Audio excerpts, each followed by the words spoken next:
Hi friends, ನಮ್ಮ YouTube ಚಾನಲ್ಗೆ ಸ್ವಾಗತ. ಇವತ್ತಿನ ಆಸೆ ಸೀರಿಯಲ್ ಸಂಚಿಕೆ ಮತ್ತು ನನ್ನ ಜೊತೆ ನಿನ್ನ ಕತೆ ಸೀರಿಯಲ್ನ ಮಹಾ ಸಂಚಿಕೆಯಲ್ಲಿ ಏನೇನಾಗಿದೆ ಅಂತ ತಿಳ್ಕೊಳ್ಳೋಣ ಬನ್ನಿ. ಅಜಿತ್ ಅವರು ಕವನ ಹೇಳೋದಕ್ಕೆ ಅಂತ ಸ್ಟಾರ್ಟ್ ಮಾಡ್ತಾರೆ.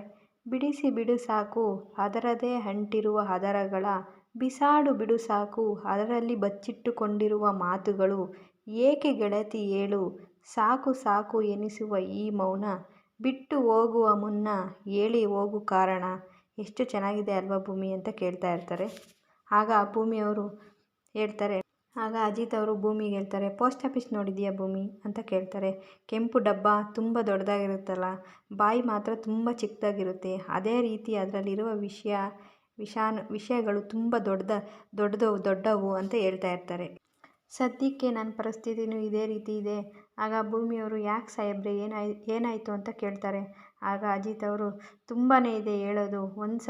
ಒಂದು ಸರಿ ನದಿ ಹರಿದು ಸಮುದ್ರ ಸೇರಿಬಿಟ್ರೆ ಮತ್ತೆ ವಾಪಸ್ ಹೋಗೋ ಅವಕಾಶನೇ ಇರೋದಿಲ್ಲ, ಇರಲೂಬಾರ್ದು. ಆ ರೀತಿ ಹೇಳ್ಕೊತಾ ಇರ್ತಾರೆ. ಅದೇ ಸಂದರ್ಭದಲ್ಲಿ ಮತ್ತೆ ಭೂಮಿ ಹತ್ರ ಏನಾದರೂ ಮಾತಾಡೋದಕ್ಕೆ ಅಂತ ಹೋಗ್ತಾ ಇರ್ತಾರೆ. ಅದೇ ಸಮಯಕ್ಕೆ ನಚ್ಚಿ ಮತ್ತು ಅಂಜನಾ ಅವರು ಮನೆಗೆ ಬರ್ತಾರೆ. ಯಾಕೆ ಈ ಥರ ಬರ್ತಾ ಇದೆಯಾ ಅಂತ ಅಜಿತ್ ಅವರು ಕೇಳ್ತಾರೆ. ಆವಾಗ ನಚ್ಚಿನ ಹೊಡೆದ್ಬಿಟ್ರು, ಅಳ್ತಾ ಇರ್ತಾಳೆ ಅಂಜನಾ. ಆವಾಗ ಏನಾಯಿತು ಅಂತ ಕೇಳ್ತಾರೆ. ಆಗ ಹೊಡೆದ್ಬಿಟ್ರು ನಚ್ಚಿಗೆ ಅಂತ ಹೇಳ್ತಾ ಇರ್ತಾರೆ ಅಂಜನಾ ಅವರು. ಮನೆಯವರೆಲ್ಲ ಸೇರ್ತಾರೆ. ಯಾರಮ್ಮ ಹೊಡೆದಿದ್ದು ಅಂತ ಕೇಳ್ತಾ ಇರ್ತಾರೆ.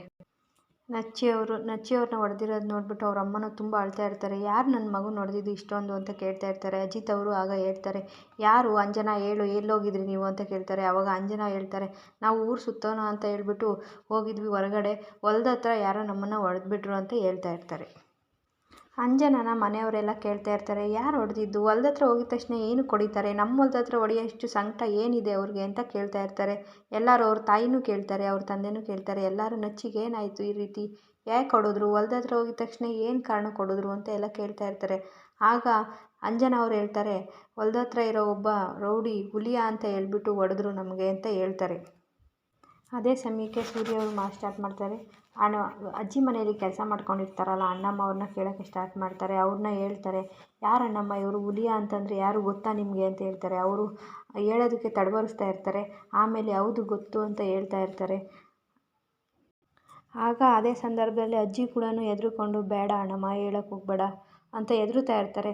ಆವಾಗ ರಂಗನಾಥ್ ಅವರೆಲ್ಲ ಸೇರಿ, ಯಾಕೆ ಹೇಳ್ಬಾರ್ದು, ಯಾಕಮ್ಮ ಏನಾಯಿತು ಹೇಳಮ್ಮ ಅಂತ ಹೇಳ್ಬಿಟ್ಟು ಬಲವಂತ ಮಾಡ್ತಾರೆ. ಆಗ ಹೇಳೋದಕ್ಕೆ ಸ್ಟಾರ್ಟ್ ಮಾಡ್ತಾರೆ. ಅಣ್ಣಮ್ಮ ಅವರು ಹೇಳೋದಕ್ಕೆ ಹೆದರ್ತಾನೆ ಇರ್ತಾರೆ. ಅದು ಅಂತ ತಡವರಿಸ್ತಾನೆ ಇರ್ತಾರೆ. ಆಗ ಸೂರ್ಯ ಅವರು ತುಂಬಾ ಗದ್ರಿ ಎತ್ತು ಧ್ವನಿಯಿಂದ ಹೇಳ್ತಾ ಇರ್ತಾರೆ, ಹೇಳಲಿಲ್ಲ ಅಂದರೆ ನನ್ನ ಮೇಲೆ ಆಣೆ ಅಂತ ಹೇಳ್ಬಿಟ್ಟು ಆಣೆ ಮಾಡ್ತಾರೆ. ಆಗ ಅದು ಅಜ್ಜಿಯವ್ರ ಮೇಲೆ ಕೈ ಮಾಡಿದ್ದು ಅವರೇನೆ ಹುಲಿಯಾ ಅಂತ ಹೇಳ್ಬಿಟ್ಟು ಹೇಳ್ತಾರೆ. ಆಗ ಅದೇ ಸಮಯಕ್ಕೆ ಶಾಂತಿಯವರು ಸ್ಟಾರ್ಟ್ ಮಾಡ್ತಾರೆ. ಯಾಕತ್ತೆ ನಿಮಗೆ ರೌಡಿಗಳು ಸಮೇತ ನಿಮಗೂ ಅಟ್ಯಾಕ್ ಮಾಡೋಕ್ಕೆ ಸ್ಟಾರ್ಟ್ ಮಾಡಿಬಿಟ್ರಾ, ನಿಮ್ಮ ಮೇಲೂ ಕೈ ಮಾಡೋದಕ್ಕೆ ಸ್ಟಾರ್ಟ್ ಮಾಡಿದ್ರಾ ಆ ರೀತಿ ಅಂತ ಕೇಳ್ತಾ ಇರ್ತಾರೆ.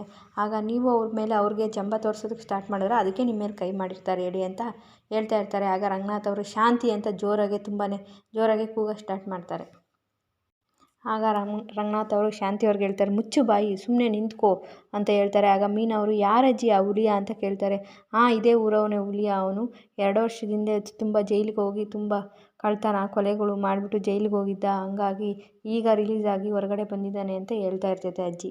ಆಗ ಅಣ್ಣಮ್ಮನೂ ಹೇಳೋದಕ್ಕೆ ಸ್ಟಾರ್ಟ್ ಮಾಡ್ತಾರೆ, ಊರಲ್ಲಿ ಬಡ್ಡಿಗೆ ದುಡ್ಡು ಕೊಟ್ಬಿಟ್ಟು ಎಲ್ಲನೂ ಅನ್ಯಾಯವಾಗಿ ದುಡ್ಡು ಕಿತ್ಕೋತಾನೆ, ಎಲ್ಲನೂ ಮೋಸ ಮಾಡ್ತಿದ್ದಾನೆ. ಆ ರೀತಿ ನ್ಯಾಯ ಕೇಳೋದಕ್ಕೆ ಅಂತ ತುಂಬ ಜನ ನ್ಯಾಯಕ್ಕೆ ಅಂತ ಹೇಳ್ಬಿಟ್ಟು ಲಚ್ಚಿಯಮ್ಮನ ಹತ್ರ ಬಂದಿದ್ದ ತಕ್ಷಣ ಅವ್ರಿಗೆ ಹೊಡೆದಿದ್ದಾನೆ, ಅದರಿಂದ ಈ ಥರ ಆಗಿದೆ ಪ್ರಾಬ್ಲಮ್ ಅಂತ ಹೇಳ್ತಾ ಇರ್ತಾನೆ. ಆಗ ಸೂರ್ಯ ಅವ್ರು ಹೇಳ್ತಾರೆ, ಇವತ್ತು ಅವನು ಏನೇ ಆಗಲಿ ಅವನ್ನ ಮುಗಿಸ್ದೆ ನಾನು ಬರೋದಿಲ್ಲ ಅಂತ ಹೇಳ್ಬಿಟ್ಟು ಇಲ್ಲಿಗೆ ಈ ಸಂಚಿಕೆ ಮುಗಿದಿದೆ. ಮುಂದಿನ ವಿಡಿಯೋದಲ್ಲಿ ಸಿಗೋಣ friends. Watching for video. Thank you friends.